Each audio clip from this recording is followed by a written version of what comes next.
পয়লা September 2025-এ supreme court থেকে যে জাজমেন্টটি এসছে, সেই জাজমেন্টটি আসার পর থেকে আমরা সত্যিই কিন্তু বিভিন্ন রকমভাবে আপডেট যেমন আপনাদের সামনে তুলে ধরার চেষ্টা করছি, কিন্তু পরিস্থিতি কিছুটা সামাল দেওয়ারও চেষ্টা করছি। দেখুন, বিষয়টি এখন জটিল থেকে জটিলতর অবশ্যই হয়ে উঠছে, কিন্তু আমি বলবো যে এখানে আশাহত হওয়ার কিন্তু কিছু নেই। এখানে দুটি জায়গা মূলত আবার নতুন করে কিন্তু জটিলতা সৃষ্টি করেছে। সেই দুটি জায়গা আমি আপনাদের সামনে তুলে ধরবো এবং এই সমস্যা সমাধানের রাস্তাটাও কিন্তু বলে দেওয়ার চেষ্টা করব।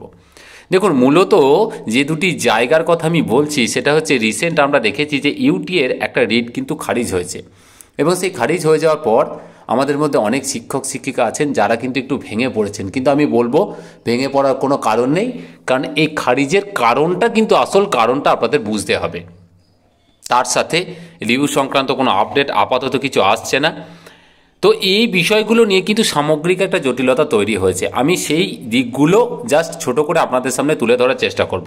প্রথমে বলি যে ইউটিএ যে রিট আমরা প্রত্যেকেই জানি, যার নাম্বার হচ্ছে ডায়েরি নাম্বার 5563620225 24/9/2025-এ যেটা ফাইল হয়েছিল, যার কেস নাম্বারটা দেখতে পাচ্ছেন, সিএনআর নাম্বার, এবং যেটা 17/11/2025-এ কিন্তু লিস্টেড ছিল। এখানে বিচারপতি ছিলেন জাস্টিস PS নরসিম্হার ডিভিশন বেঞ্চ, আর একজন ছিলেন। এখানে দেখুন স্ট্যাটাস কি দেখাচ্ছে না, ডিসপোজ, এবং ডিলে কন্ডোনেশনের কারণে এটাকে কিন্তু ডিসপোজ করে দেওয়া হয়েছে। তো এইটা আমাদের সত্যি একটা কিন্তু আশা জাগিয়েছিল। এই যে রিটটা যেটা ইউটিআর করা, আমরা প্রত্যেকেই আশা করেছিলাম যে এখান থেকে হয়তো কিছু একটা পজিটিভ রেজাল্ট আসবে, কিন্তু সেটা কিন্তু আসেনি। কিন্তু আমি তাও বলবো যে আসল কারণটা না বুঝে আমরা অহেতুক রিট খারিজ হয়েছে বলে লাফালাফি করে কিন্তু লাভ নেই। দেখুন, এখানে সব কিছুর একটা সিস্টেম আছে। একটা division bench, justice Dipankar Datta, ওনার ডিভিশন বেঞ্চে একটা মামলা চলেছে, হিয়ারিং হয়েছে, এবং সেখান থেকে একটা জাজমেন্ট কিন্তু বেরিয়ে এসছে। তারপর সেম ফুটিংয়ের মামলা যখন কোনো একটা ডিভিশন বেঞ্চে যখন ফাইল হয়, খুব স্বাভাবিক কারণেই কিন্তু সেটা খারিজ হয়ে যাওয়ারই কথা। কারণ একটা ডিভিশন বেঞ্চ থেকে যখন জাজমেন্ট পাস হয়ে গেছে, তারপর আবার সেই একই ফুটিংয়ে যখন রিট হবে না, তখন অবশ্যই সেটা ডিলে গ্রাউন্ডে খারিজ হয়ে যাওয়াটাই স্বাভাবিক। তা আমি বলবো এই মামলাটা খারিজ হয়ে যাওয়ার জন্য অতিরিক্ত চিন্তিত হয়ে যাওয়ার কিছু নেই, এটা খুব স্বাভাবিক ব্যাপার। নাম্বার 2, আমি যেটা বলবো আপনাদের সামনে তুলে ধরবো যে রিভিউ সংক্রান্ত যে আপডেট। দেখুন, রিভিউ সংক্রান্ত আপাতত কোনো আপডেট নেই, তবে আগের দিন ত্রিপুরার যে মামলাটা উঠেছিল, সেই ত্রিপুরার মামলার সময় আমরা বলতে শুনেছি মাননীয় বিচারপতিকে যে ওনারা জানেন রিভিউ সম্পর্কে, এবং রিভিউয়ের হিয়ারিং হয়ে যাওয়ার পর উনি ত্রিপুরার মামলাটা শুনবেন। কাজে রিভিউ সংক্রান্ত বিষয়টা ওনার কাছে এখনও পর্যন্ত আসেনি, কারণ সেখানে আমি বলেছিলাম কী জন্য আসেনি, কিছু কারণ ছিল এবং কিছু ত্রুটি, সেগুলোকে ক্ল্যারিফাই করে কারেকশন করে কিন্তু ওনার কাছে এলে উনি সিদ্ধান্ত নেবেন। তো বিষয়টা হচ্ছে, দেখুন, রিভিউয়ের আমাদের শুধু একটাই চাওয়ার আছে, সেটা হচ্ছে রিভিউয়ের হিয়ারিংটা যেন ওপেন কোর্ট হয়, এবং সেই চেষ্টাটাই কিন্তু সকলে মিলে করছেন। কারণ যদি চেম্বার হিয়ারিং হয়, সেক্ষেত্রে যেটুকু সুযোগ পাওয়া যায়, ওপেন কোর্টের ক্ষেত্রে কিন্তু সুযোগ অনেক বেশি, এবং সেটা যদি পাওয়া যায় তাহলে কিন্তু অনেক কিছু যুক্তি তথ্য দিয়ে কিন্তু তুলে ধরতে পারবো, এবং সমস্যার সমাধান কিন্তু করা খুব সম্ভব এবং খুব সহজ হয়ে যাবে। তো সেটার দিকে আমাদের নজর থাকবে। এইবার মেন যেটা বিষয়, যে আমরা অহেতুক চিন্তিত হয়ে পড়ছি, কিন্তু আসল কারণটা কিন্তু আমরা কেউ বোঝার চেষ্টা করছি না। দেখুন, আমি আপনাদের আসল কারণটাকে একটুখানি তুলে ধরি। দেখুন, অর্ডার কপিটা ছিল 110 পাতার, তার মধ্যে 215 নম্বর যে পয়েন্টটা ছিল, সেখানে যদি ভালো করে দেখেন যে মাননীয় বিচারপতিদ্বয় যখন অর্ডারটা দিয়েছেন, ওনারা কিন্তু জানতেন যে এরকম একটা পরিস্থিতি তৈরি হবে, এটা কিন্তু সেটাই উল্লেখ আছে। ওনারা কি বলছেন, ওনারা বলছেন যে ওনারা অবগত যে 2 দশকের থেকে বেশি সময় ধরে কিছু শিক্ষক যারা টেট কোয়ালিফাই করেননি বা টেট পরীক্ষায় বসেননি, কারণ সেই সময় তাদের যেহেতু সেই ক্রাইটেরিয়া ছিল না, তো ওনারা শিক্ষকতা করছেন, এবং ওনারা এটাও মনে করেন না যে ওনারা ঠিকমতো শিশুদের শিক্ষা দিতে পারছেন না। কিন্তু আইনি ক্ষমতা বা আইনকে প্রতিষ্ঠা করতে ওনারা এটা করতে বাধ্য হচ্ছেন, এবং সকলের জন্য টেটকে বাধ্যতামূলক করতে হচ্ছে। কাজেই এটা একদমই নয় যে না ওনারা অবগত ছিলেন না বা ওনারা জানেন না বা আলোচনা হয়নি। এখানে মূল যে কারণ, আমি যেটা আপনাদের সামনে তুলে ধরার চেষ্টা করছি, বারবার প্রথম দিন থেকে বলে আসছি, মূল কারণটা হচ্ছে 2017 অ্যামেন্ডমেন্ট।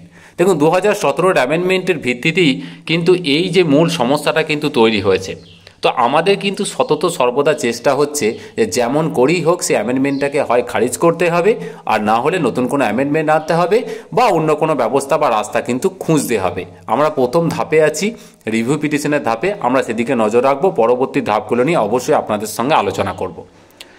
এই পরিস্থিতিতে তাহলে দায়ী যদি বলেন কে, তাহলে ভালো করেই বুঝতে পারছেন এই পরিস্থিতিতে দায়ী পরিষ্কার হচ্ছে এনসিটি এবং তার যে অ্যামেন্ডমেন্ট। এবং এই এনসিটি অ্যামেন্ডমেন্টের জন্যই কিন্তু প্রায় 30 লক্ষের কাছাকাছি যে শিক্ষক আছেন, কর্মরত শিক্ষক, ওনারা কিন্তু এই একটা অদ্ভুত পরিস্থিতির শিকার হয়েছে। তো সমস্যার সমাধান যদি কেউ করতে পারে তাহলে কিন্তু এনসিটিই করতে পারে। এখানে হয় অ্যামেন্ডমেন্টটাকে নতুন করে খারিজ করতে হবে কোর্টের মাধ্যমে, বা যে কোনোভাবে নতুন কোনো অ্যামেন্ডমেন্ট এনে বা অ্যাডভাইজারি জারি করে এটা কিন্তু সমস্যার সমাধানের রাস্তা খুঁজে বের করতে হবে, এবং সাময়িক কিন্তু অ্যাডভাইজারি জারি করে সেটা কিন্তু মোকাবেলা করা যেতে পারে। তাহলে কি করা উচিত প্রত্যেকটা শিক্ষকের? দেখুন, প্রত্যেকটা শিক্ষকের আমি বলবো, প্রথম হচ্ছে অহেতুক চিন্তিত হওয়ার কিছু নেই, সকলে মিলে চেষ্টা করছেন। নাম্বার 2 আমি বলবো যে এটা আইনি লড়াই যারা করছেন তাদেরকে অবশ্যই সহযোগিতা করবেন, আর প্রত্যেকটা আপডেট কিন্তু নিজেরা রাখার চেষ্টা করবেন টাইম টু টাইম। আর নাম্বার 3 হচ্ছে কিছু সংগঠন আছেন যারা সক্রিয়ভাবে কিন্তু অংশগ্রহণ করছেন, তো তাদেরকে সহযোগিতার হাত বাড়িয়ে দিন। প্রত্যেকেই বিভিন্ন রকমভাবে কিন্তু আন্দোলন বা যেমন করেই হোক প্রতিবাদ করার চেষ্টা করছেন। কারণ দেখুন, এখানে একটা সংখ্যা আপনাকে অবশ্যই দেখাতে হবে যে যারা ভুক্তভোগী, সেই সংখ্যাটা আপনি যতক্ষণ না দেখাতে পারছেন ততক্ষণ পর্যন্ত কিন্তু টনক নড়বে না। কাজেই যারা এই সমস্ত পদক্ষেপ নিচ্ছেন শান্তিপূর্ণভাবে, গঠনমূলকভাবে, তাদেরকে সহযোগিতা করুন। আইনি লড়াইয়ের সাথে সাথে এই সমস্ত জিনিস যেগুলো চলছে, গঠনমূলক আন্দোলন, প্রতিবাদ, সেই প্রতিবাদগুলোকে অবশ্যই সমর্থন করা প্রত্যেকেরই উচিত। ঘরে বসে থাকলে কিন্তু সমস্যার সমাধান হবে না। এসএসসি হচ্ছে তার প্রমাণ, প্রথম দিকে তারা কিন্তু সেই বিষয়টি করেনি। তো এই বিষয়গুলো সামগ্রিকভাবে আপনাদের মাথায় রাখতে হবে, অযথা টেনশন করে কোনো লাভ নেই। ইউটিএ যেটা রিট খারিজ হয়েছে সেটা খুব স্বাভাবিক ছিল। রিভিউয়ের আপাতত হিয়ারিং কিছু নেই, আপডেট কিছু নেই, তবে মাননীয় বিচারপতি যিনি বলেছেন ওনার কথায় হয়তো খুব তাড়াতাড়ি একটা হিয়ারিং হতে পারে। আর 2017 অ্যামেন্ডমেন্ট যেটা এখনও জীবিত, কাজে ওইটার জন্যই কিন্তু এই পরিস্থিতি তৈরি হয়েছে।